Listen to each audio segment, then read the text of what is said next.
கேரளான்னு சொன்னோன்னே உங்களுக்குலாம் என்ன ஞாபகம் வருது? டக்குன்னு சொல்லுங்கள் ஒரு 3 விஷயம். உங்களுக்கு 5 செகண்ட்ஸ் டைம்.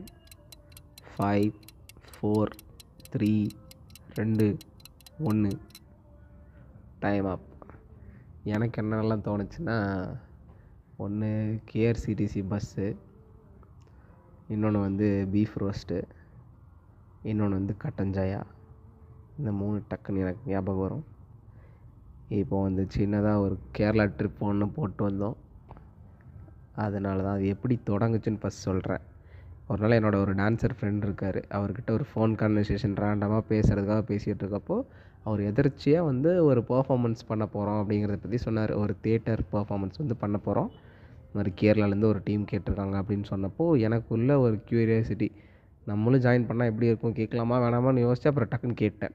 நானுமே வந்தால் என்னை எடுத்துக்கிறீங்களா, நானுமே பெர்ஃபார்ம் பண்ணணும்னு நினைக்கிறேன் அப்படின்னு சொன்னி, சூப்பர்ரா அப்படின்னு சொல்லி வெல்கமிங்காக வந்து என்னை கூப்பிட்டுக்கிட்டாங்க.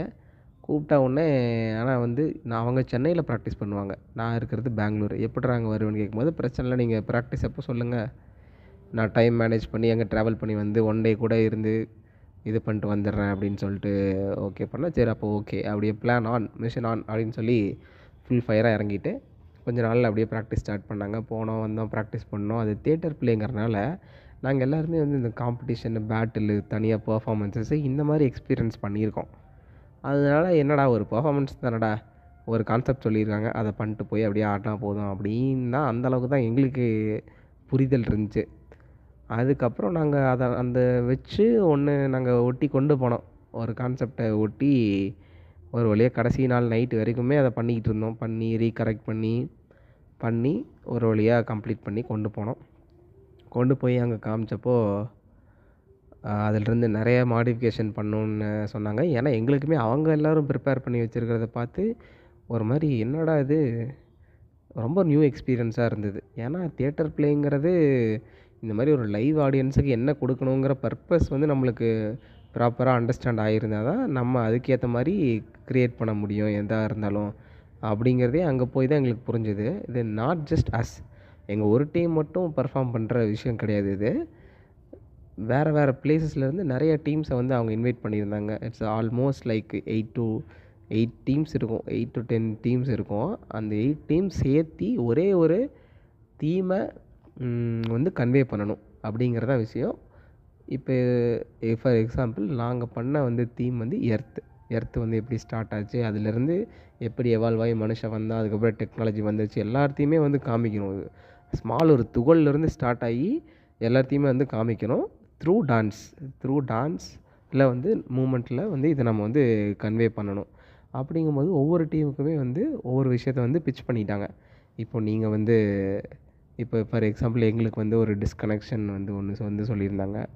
எப்படி மொபைல்லாம் வந்ததுக்கப்புறம் எப்படி people get disconnected with human interaction அப்படிங்கிறதெல்லாம் வந்து அது எங்களோட தீம். அந்த மாதிரி ஒவ்வொரு டீமுக்கும் ஒவ்வொரு கான்செப்ட் வந்து கொடுத்துருந்தாங்க. அவங்க எல்லோரும் அவங்கவுங்க பார்ட்டை முடித்து கொண்டு வந்திருந்தாங்க. அங்கே போய் பார்த்தா அதை எல்லாத்தையும் எப்படி ஒரே ஆக்டாக மாற்றுறதுங்கிறத ஃபிகர் அவுட் பண்ணுங்கிறதே அங்கே தான் எங்களுக்கு வந்து தெரிஞ்சுது. நாங்கள் வந்து ஒவ்வொரு டீமாக கூப்பிடுவாங்க, ஆடிட்டு போகணுங்கிறது அளவுக்கு தான் இருந்தது அண்டர்ஸ்டாண்டிங்கு. அங்கே போய் டோட்டலாக இது கேட்டோன்னே ஓ சூப்பர் அப்படிங்கிற மாதிரி இருந்துச்சு, இன்ட்ரெஸ்டிங்காக இருந்தது. ஆனால் எப்படி பண்ணுங்கிறதுக்கு ஹெல்ப் பண்ணுறதுக்கு அங்கே ஒருத்தர் இருந்தார், ஒரு டைரக்டர் வந்திருந்தார், ஒரு சாரு. சச் அ பிரில்லியன்ட் கை அவர். நல்லா யங்காக வந்து துல்கர் சல்மான் மாதிரி இருப்பார் தலைவன். அவர் வந்து மொத்த சீக்வன்ஸையும் அவர் கோத்ரூ பண்ணி, எல்லா டீம் பண்ணதையும் கோத்ரூ பண்ணி, அது எல்லாத்தையும் 1 by 1 வந்து லிட்டரலாக ஸ்டிச் பண்ணார். இது முடிஞ்சதுக்கப்புறம் கன்டினியூஷன் வந்து இது வரணும், இது எப்படி வரணும், ஒவ்வொரு பர்ஃபார்மன்ஸ்லையும் என்ன வந்து மாடிஃபை பண்ணால் நல்லாயிருக்கும், எப்படி பண்ணால் கிளியராக வந்து இது கன்வே ஆகும், ஒவ்வொரு ஆக்ட்லேயும் ஸ்பெசிஃபிக்காக இப்படி ஒன்று பண்ணுறாங்க, இந்த மாதிரி பண்ணுறதுக்கு என்ன மாதிரி லைட் வந்து கரெக்டாக இருக்கும், இப்போ இங்கே போகும்போது எங்கே வந்து லைட் தேவைப்படும், ஈச் அண்ட் எவ்ரிதிங்கு ப்ரீ பிளான்டாக ஒவ்வொருத்திங்களையும் வச்சு அவங்க பண்ணி அவ்வளோ டீமாக பியூட்டிஃபுல்லாக மேனேஜ் பண்ணாங்க. இது வந்து ஆர்கனைஸ் பண்ணது ரிலீஸ் மூமெண்ட் அப்படிங்கிற ஒரு கேரளாவில் இருக்க ஒரு டீம் தான். அவங்க ஒரு 1 இயராக வந்து இந்த ஒரு மூமெண்ட்டை வந்து பண்ணிக்கிட்டு இருக்காங்க. இந்த தியேட்டராக பண்ணுறது இதுதான் வெரி ஃபர்ஸ்ட் டைம். அவங்களுக்குமே வந்து இந்த டைரக்டரோட ஹெல்ப் இருந்தனால தான் ஒரு கிளியரான பிளான் வந்து இவங்களுக்கு வந்து கிடச்சது.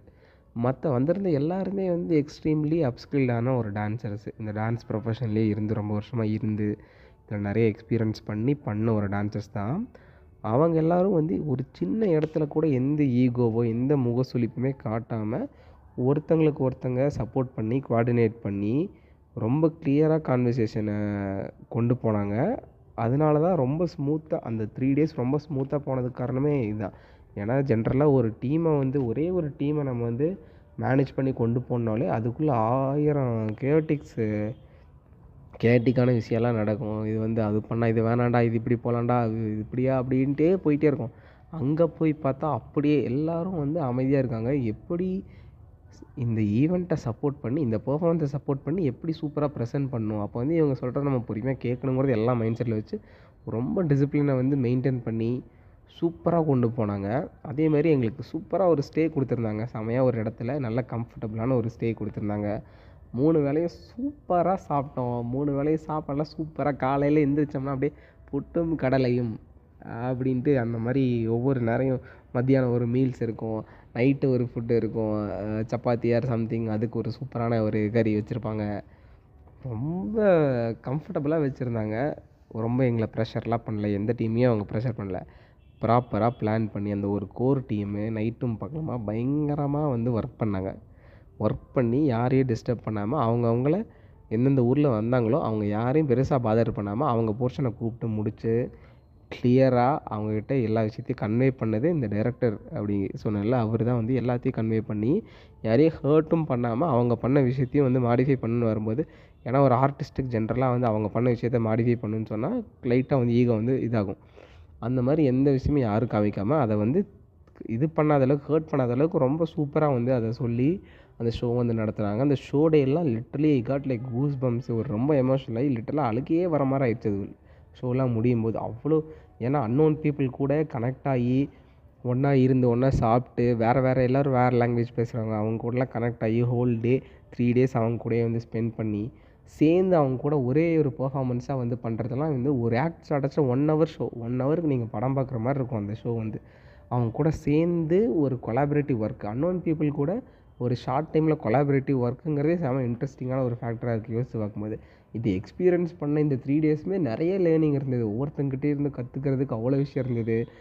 ஜென்ரலாக இந்த ஒரு தியேட்டர் எக்ஸ்பீரியன்ஸே ரொம்ப ஃப்ரெஷ்ஷாக இருந்தது. நாங்களாம் சும்மா தியேட்டர் பர்ஃபார்மன்ஸ் போய் பார்த்தது கூட இல்லை. ஆனால் அது நாங்கள் பெர்ஃபார்ம் பண்ணும்போது அதோட இம்பேக்ட் வந்து ஒரு எக்ஸ்பிளைனே பண்ண முடியாத அளவுக்கு நல்ல ஒரு ஓப்பன் அப் வந்து எங்களுக்கு வந்து கிடச்சிது மைண்ட் லெவலில். இல்லைனா இந்த காம்படிட்டிவ் மைண்ட் செட்டோ இல்லை பேட்டில் மைண்ட் செட்டோ அந்த மாதிரிலாம் இல்லாமல் ரொம்ப கிளியராக இருந்தது விஷனு. இந்த purpose of doing is like connect with live audience and convey the strong message to them through moment அப்படிங்கிறதுல செம்மையாக இருந்தது. செம்ம கான்ஷியஸாக நாங்கள் எல்லாருமே இருந்தோம். ரொம்ப ஜாலியாக இருந்தது. ரொம்ப பீஸ்ஃபுல்லான அட்மாஸ்ஃபியர் அங்கே. ரொம்ப ஹெல்த்தியான ஃபுட்டு, ரொம்ப ஹெல்த்தியான கான்வர்சேஷன் எங்களுக்குள்ளே நடந்தது. எங்கள் டீமுக்குள்ளேயுமே சரி, அதே மாதிரி அங்கே மற்ற டீம்ஸ் வந்தாங்க. அவங்களுக்குள்ளே பேசும்போதும் ரொம்ப சூப்பராக இருந்தது.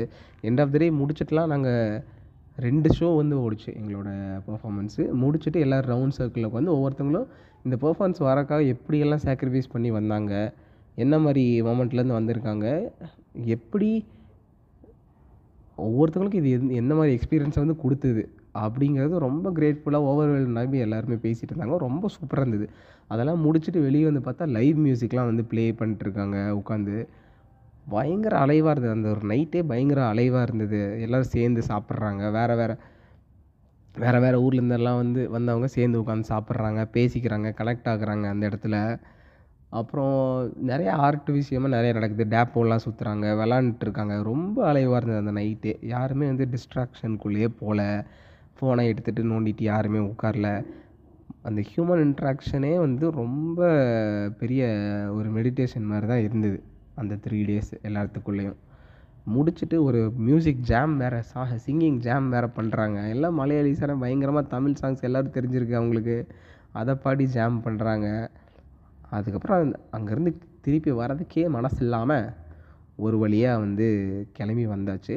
2 நாள் ஆச்சு. இருந்தாலுமே அந்த ஒரு இம்பேக்ட்லேருந்து நான் வரல. அப்படியே அந்த ஒரு ப்ளஷர்லேயே சுற்றிக்கிட்டு இருக்கேன் அலாதியாக.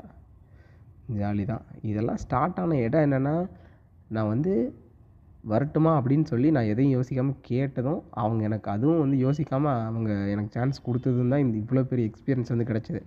எந்த ஒரு மொமெண்ட்லேயும் வந்து நம்ம கேட்கணுமா வேணாமாங்கிற ஒரு தயக்கத்தில் இருக்கிறனால மிகப்பெரிய எக்ஸ்பீரியன்ஸ் எல்லாம் கண்டிப்பாக இழந்துருவோம், இழக்கக்கூடும். அதனால் உங்களுக்கு எதாவது தேவைன்னு ஏதோ ஒரு மொமெண்ட்டில் தோணுச்சுன்னா வாயை திறந்து நம்ம தாராளமாக கேட்கலாம். கேட்கும்போது அது நம்மளே எதிர்பார்க்காத அளவுக்கு மிகப்பெரிய எக்ஸ்பீரியன்ஸ் எல்லாம் கொடுக்கலாம். இதெல்லாம் இந்த அளவுக்கு எக்ஸ்பீரியன்ஸ் கிடைக்கும்னு சொல்லிலாம் நான் கேட்கல. ஏதோ ஒரு ரிலீஃபாக இருக்கும், ஜாலியாக இருக்கும், சில் பண்ணலாம் அப்படின்ட்டு தான் போனேன். ஆனால் போனதுக்குள்ளே இவ்வளோ ஒரு லேர்னிங்ஸ் வந்து இருக்கும் அப்படிங்கிற எக்ஸ்பீரியன்ஸே நான் எக்ஸ்பெக்டே பண்ணல. அதனால் கேளுங்கள், கொடுக்கப்படும். சந்திப்போம். பாய் பாய்.